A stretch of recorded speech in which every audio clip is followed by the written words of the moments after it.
I want you to find 10 to 15 minutes. That's it. That's all it takes. 10 to 15 minutes.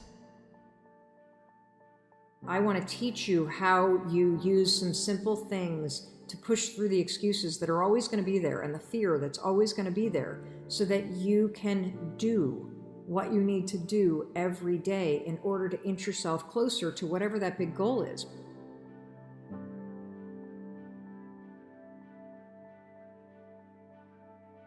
How you start your morning determines how your day goes. That's right.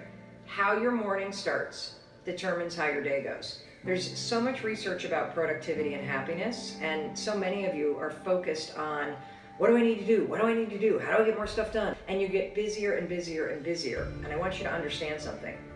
Being productive, being happy, being in control of your life, it has nothing to do with when you get up.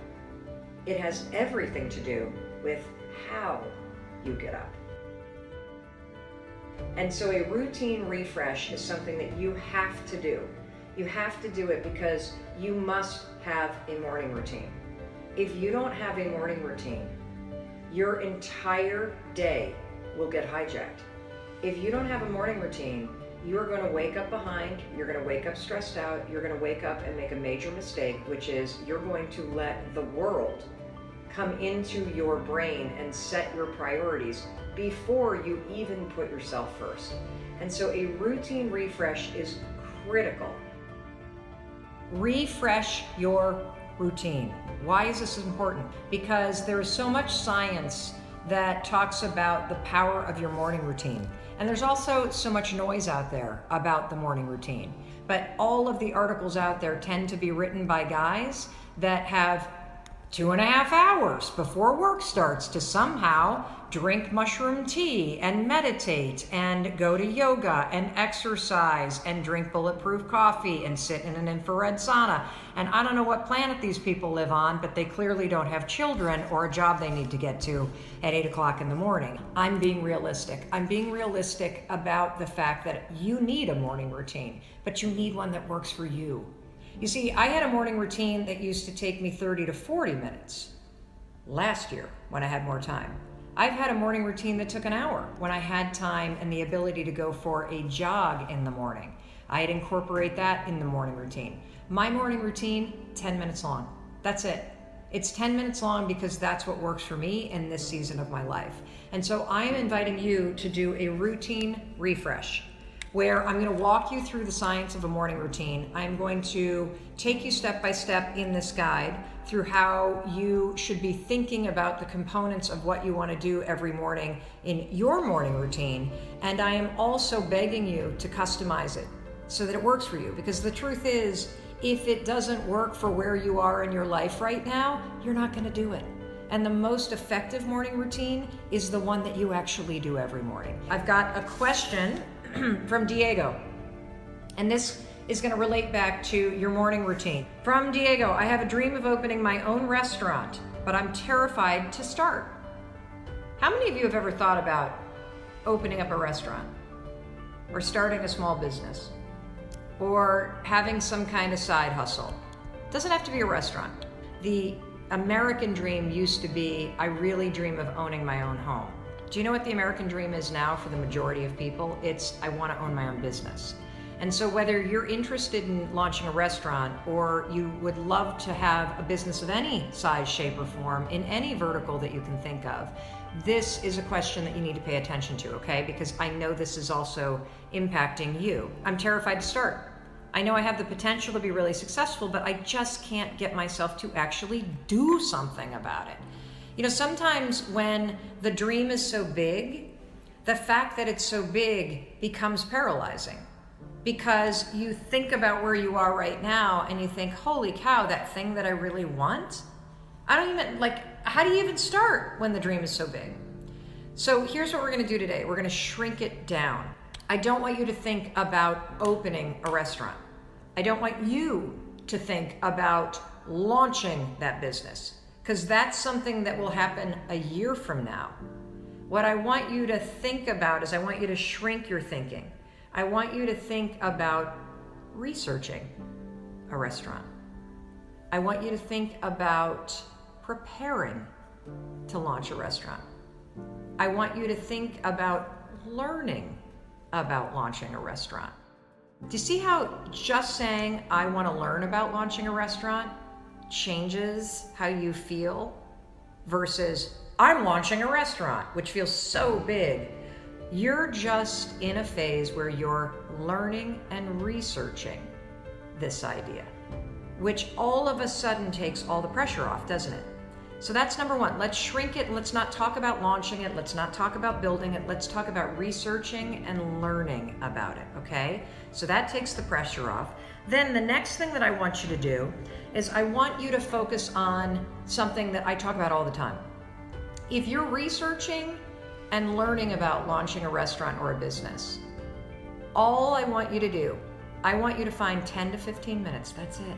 That's all it takes. 10 to 15 minutes. And I want you to do one thing for 10 or 15 minutes a day that helps you learn or research about the idea of launching a restaurant. How many of you are starting to feel a little bit lighter? How many of you are starting to feel like, holy cow, thinking about it that way, I actually could get started today? Making this smaller and making it something that I'm learning about rather than doing and launching and that somehow thinking about it differently frees up the ability to get started. I want you to do one small thing a day. So what could you do? You could read an article about somebody that launched a first-time restaurant. You could look online for 10 to 15 minutes for a local restaurant networking event. You're not launching or building a restaurant yet. You're learning about it and you're researching it. And your job as a student of this subject is to do something every day for 10 or 15 minutes in order to learn or research it. That's it. That's all I want you to do, because here's what I know. If I get you to start doing that and you do this every day for 10 or 15 minutes, which you absolutely can, guess what's going to happen? You're going to feel momentum. You're going to feel like you're working on it. You're going to meet people that are interested in it. You're going to learn things that are going to lead to the next thing that you need to learn. And you will have mastered the art of getting started. And by doing something a little bit every day, you're also going to master the art of continuing to keep going. And from there, it'll snowball. I promise you. I promise you. As you meet people, the next thing you'll do would be to learn more from them. As you read and watch tutorials about people that have started restaurants, as you watch television programming about it, you're going to feel more inspired. You're going to start to see, I think I can do this. That's going to lead to the next thing. Trust me when I say it's all about the little progress you make every day. I want you to stop talking about launching it and building it, and I want you to shrink it back to I'm learning about it and researching it. That's number one. Number two, 10 to 15 minutes a day, you are a student of this subject. That's it. Get yourself a notebook where you keep all your notes. Get yourself organized like you would as a student, and find one thing you can do every single day that teaches you a little bit something about this subject that you're really interested in. And trust me, it'll all happen just by doing that. There will always be an excuse not to do the things you need to do, particularly the things that scare you, that you have to dream, you have to visualize. And we're going to talk about the science of visualization. It's easy to dream. It's really hard to do. And I want to teach you how you use some simple things to push through the excuses that are always going to be there and the fear that's always going to be there, so that you can do what you need to do every day in order to inch yourself closer to whatever that big goal is. So what I want you to do is I want you to use a science-backed tool called visualization to your advantage. There's hard science around visualization, but I've noticed that most people only explain 50% of what you're supposed to do. But it's critical that you understand the two-step process of what you're going to do in terms of visualization. And that's this piece of visualization that everybody misses, that the science says is the most important. You can't just write down your goals. It won't work.